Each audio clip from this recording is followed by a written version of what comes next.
I want to talk about this just briefly. Pentecost Sunday is the day that we remember when God brought the Holy Spirit and empowered the 120 people in the upper room. And he empowered them so that they could be witnesses to the ends of the earth. But there was something else going on in Jerusalem that day.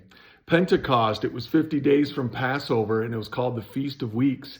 And the nations surrounding Israel would come to Jerusalem. Both Jewish and non-Jewish people would celebrate this together.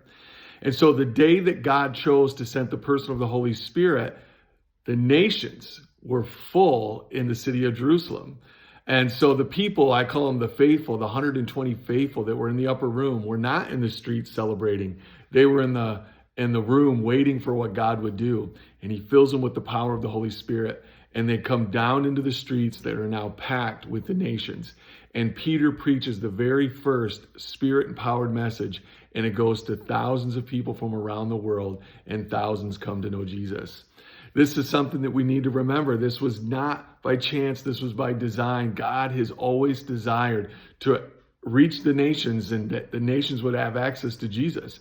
And in this moment, this wasn't about being sent to the nations. God brought the nations to the gospel. And so you might live next to an international person. You might work with an international person. Take advantage and allow the person of the Holy Spirit to empower your witness and tell them about Jesus.